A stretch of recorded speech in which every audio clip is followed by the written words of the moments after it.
اولاد ماں باپ کی عزت کیوں نہیں کرتے؟ تو یہ سوال اولاد پر کرنے سے پہلے ماں باپ سے کرنا چاہیے کہ حدیث شریف میں آتا ہے کہ الجنت تحت اقدام الامہات، کہ جنت جو ہے وہ ماں کے قدموں تلے. تو لہٰذا اب بچے اپنی جنت ماں باپ کے قدموں میں محسوس کیوں نہیں کرتے؟ تو میرے نزدیک وہ یہی ہے کہ بچپن میں جب بچے آغوش مادر میں ہوتے ہیں اور بچے جو ہیں جب اپنے چھوٹی عمر میں ہوتے ہیں تو جب ماں باپ آپس میں لڑتے ہیں، گالم گلوچ دیتے ہیں، ماں اپنے شوہر کی عزت نہیں کرتی، شوہر جو ہے وہ اپنی بیوی کی عزت نہیں کرتا، جب آپس میں وہ لڑتے جھگڑتے رہتے ہیں، ایک دوسرے کی عزت احترام، چولہے پر بیٹھے ہیں تو لڑائی ہو رہی ہے، گھر میں بیٹھے ہیں تو لڑائی ہو رہی ہے، تو اس کے برے اثرات جو ہیں وہ اولاد پر مرتب ہوتے ہیں. تو لہٰذا یہ جو سوال ہے کہ اولاد ماں باپ کی عزت کیوں نہیں کرتی، تو اس کے کئی فیکٹرز ہیں، اس کے کئی اسباب ہیں، اس کی کئی وجوہات ہیں. پہلی وجوہات یہ ہے کہ ہم نے اپنی ذمہ داری، ہمارے جو ماں باپ ہیں، ہم اپنی ذمہ داری پوری نہیں کرتے. نمبر ایک، ان کو دینی تعلیم نہیں دیتے. لہٰذا جو اسوہ حسنہ ہے اس میں پہلی چیز جو ہے اپنے بچے کو سب سے پہلی چیز جو سکھانی ہے وہ اللہ کا نام سکھانا ہے اور اپنے نبی صلی اللہ علیہ وآلہ وسلم کا نام نامی اس میں گرامی سکھانا ہے. اب ہماری ہاں الٹی گنگا ہے کہ ہم اپنے بچے کو پہلے ڈاگ سکھاتے ہیں، پہلے اپنے بچے کو ہم فلاں فلاں نام بتاتے ہیں، اسے اللہ اور اس کے رسول کا نام نہیں بتاتے. عزت کہاں سے بچوں کے اندر منتقل ہوگی؟ دینی بیداری کہاں سے منتقل ہوگی؟ وہ اللہ اور اس کے رسول کے احکام اور قرآن کے پڑھنے پڑھانے سے ہوگی. یہی وجہ ہے کہ ہمارے جو صوفیاء تھے، اولیاء اللہ تھے، وہ اپنے بچوں کی جو تعلیم تھی وہ 4 سال 4 مہینے 10 دن میں ان کی رسم افتتاح بسم اللہ کی ہوتی تھی. انہیں قرآن مجید کا افتتاح کروایا جاتا تھا اور ابتدا میں ہی انہیں بسم اللہ سکھائی جاتی تھی اور اس کے ساتھ اپنے نبی صلی اللہ علیہ وآلہ وسلم کے ساتھ انہیں پیار کا طریقہ سلیقہ سکھایا جاتا تھا. بچے ماں باپ کی عزت احترام کیوں نہیں کرتے؟ تو اس کی بنیادی وجہ یہ ہے کہ ہم اللہ اور اس کے رسول کی تعلیم اپنے بچوں کو نہیں دیتے، انہیں رزق حلال نہیں کھلاتے، ان کے اچھے نام ہم نہیں رکھتے. جب ان کے نام اللہ اور اس کے رسول کی تعلیمات کے مطابق نہیں رکھیں گے، ایسے ایسے نام جن کا کوئی معنی بھی نہیں ہے، کوئی مفہوم بھی نہیں ہے. تو اگر آپ اولیاء اللہ کی تعلیمات میں اگر یہ بات اس مسئلے کا جواب پانا چاہتے ہیں تو آپ بابا فرید مسعود الدین گنج شکر رحمۃ اللہ علیہ کی ماں سے پوچھیں کہ انہوں نے اپنے بچے فرید کی تربیت کیسے کی تھی. آپ حضرت خواجہ قطب الدین بختیار کاکی، یہ کاکی کسے کہتے ہیں؟ کاکی یہ ہندی زبان کا، پوربی زبان کا لفظ ہے. کاکی کہتے ہیں ہنڈیا کو، کنی کو کہتے ہیں. تو یہ حضرت خواجہ قطب الدین بختیار کاکی رحمہ اللہ بچپن میں ان کے والد گرامی کا سایہ شفقت اٹھ گیا، فوت ہو گئے. ماں نے تربیت کی. تو ماں جو تھیں اللہ کے ساتھ، اس کے رسول کے ساتھ تعلق قائم کرنے کے لیے حضرت خواجہ قطب الدین بختیار کاکی رحمہ اللہ کی والدہ فرماتی تھیں کہ اللہ روزی دیتا ہے. ان کو دین پڑھانے کے لیے، نماز پڑھانے کے لیے، ہر شے پڑھانے کے لیے. تو انہوں نے وہ روٹی جو تھی وہ ایک کپڑے میں اور ایک برتن میں رکھ کر ایک جگہ ایک کمرے کے اندر انہوں نے بند کر کے رکھا تھا. اور حضرت خواجہ قطب الدین بختیار کاکی کو، یہ سید بادشاہ تھے، یہ چشتیوں کے سید و سردار ہیں، ان کی ماں فرماتی تھی کہ بیٹا آپ اللہ سے روزی مانگے، اللہ روزی دے گا. اور اس کمرے میں جا کر آپ اللہ اللہ کریں اور اللہ کو پکاریں. اور وہ بستر کے اندر وہ روٹی رکھ دیتی اور فرماتی کہ تم اللہ اللہ کرو.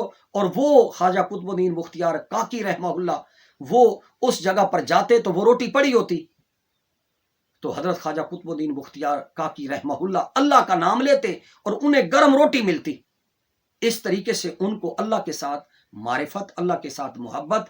اور خواجہ قطب الدین بختیار کاکی بچپن میں اپنی ماں سے سوال کرتے کہ ماما یہ جو چڑیاں ہیں، یہ جو پرندے ہیں، چرند پرند، ان کو رزق کون دیتا ہے، ان کو روٹی کون دیتا ہے، ان کو پانی کون دیتا ہے؟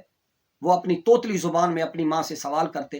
تو حضرت خواجہ قطب الدین بختیار کاکی رحمہ اللہ کی والدہ مکرمہ جو تھیں وہ ان کو بتاتی ان سب کا خالق مالک رازق اللہ ہے. یہ بچوں کی تربیت کرنے کا انداز تھا۔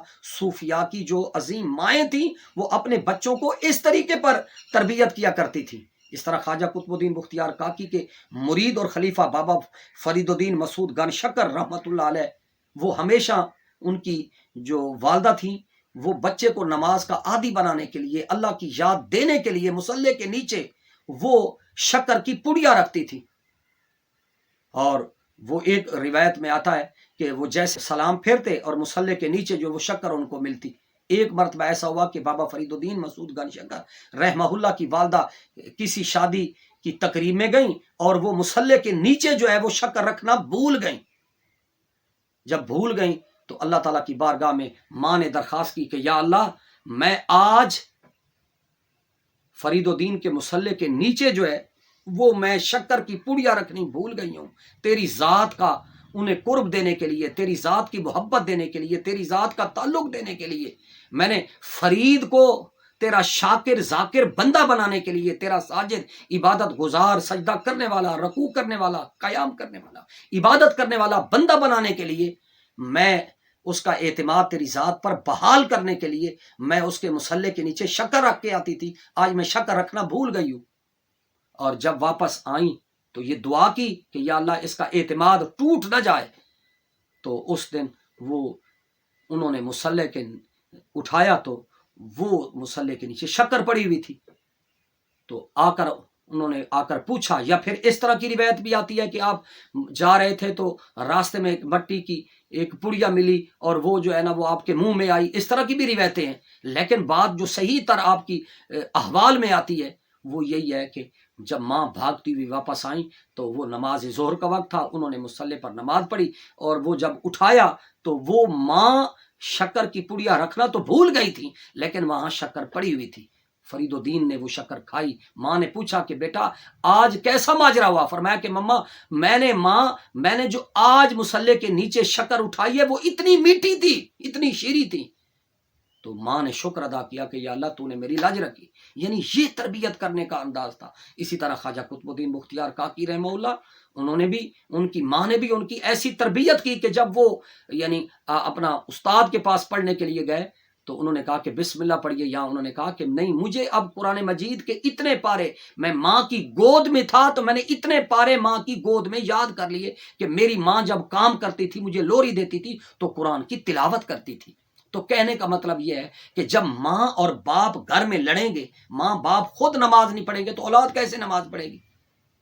تو ماں باپ سے اولاد کیوں دور ہے؟ اس لیے دور ہے کہ اس لیے ان کی عزت نہیں کرتے کہ ماں باپ از خود جب اپنے ماں باپ کی عزت نہیں کرتے تو پھر لا مالا ان کی اولادیں ان کی عزت نہیں کرتی۔ تو یہ ایک متعدی عمل ہے، یعنی جیسا ہم کریں گے ویسا بھریں گے۔ تو اس وقت ضرورت ہے کہ ماں باپ اپنی ذمہ داریوں کا ادراک کریں اور اللہ اور اس کے رسول کی طرف رجوع کریں، بچوں کو مسجد کا راستہ دکھائیں، انہیں قرآن کی تلاوت سکھائیں، اور خود قرآن کی تلاوت کریں گے تو بچے قرآن کی تلاوت کریں گے، خود ماں باپ نماز پڑھیں گے تو بچے نماز پڑھیں گے، ماں باپ آپس میں عزت احترام کا آپس میں صحیح تعلق رکھیں گے، اپنے ماں باپ کا خیال رکھیں گے تو ان کی اولاد بھی ان کا خیال رکھے گی۔ تو جب وہ آپس میں لڑائی جھگڑا اپنے ماں باپ کے ساتھ ان کا تعلق کشیدگی کا، لڑائی کا، جھگڑے کا ہوگا، عداوت اور دشمنی پر ہوگا، گلے کا ہوگا، تو لا مالا جب بچے سنیں گے کہ میرے ماں باپ جو ہیں وہ میری دادی دادے کی، نانا نانی کا گلہ کرتے ہیں اور ان کی عزت احترام نہیں کرتے، تو پھر ان کی عزت احترام کیسے ہوگی؟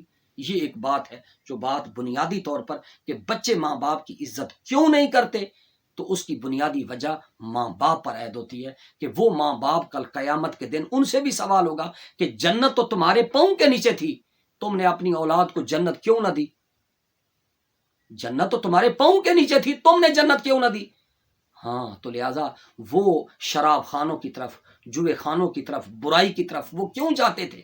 اس لیے کہ تم نے ان کو مسجد کا راستہ دکھایا نہیں، جنت کا راستہ دکھایا نہیں۔ تو لہذا ماں سے بھی سوال ہوگا اولاد کے بارے میں، باپ سے بھی سوال ہوگا اولاد کے بارے میں کہ تیری اولاد جہنم میں کیوں جا رہی ہے۔ لہذا اس نے اپنی ذمہ داری نہیں ادا کی ہوگی تو لا مالا یہ سوال ہوگا، جنت تو اس کے پاؤں کے نیچے ہے۔ لہذا ایسی تربیت کی جائے کہ جس سے ماں باپ اس طرح انداز میں تربیت کریں اپنی اولاد کی کہ اولاد جو ہے وہ ماں باپ کے قدموں میں جنت جو ہے وہ آ کر تلاش کریں۔ اللہ رب العالمین آپ کو مجھے اپنے حقوق اور فرائض کی پہچاننے کی توفیق نصیب فرمائے. آمین. و آخر دعوانا الحمدللہ.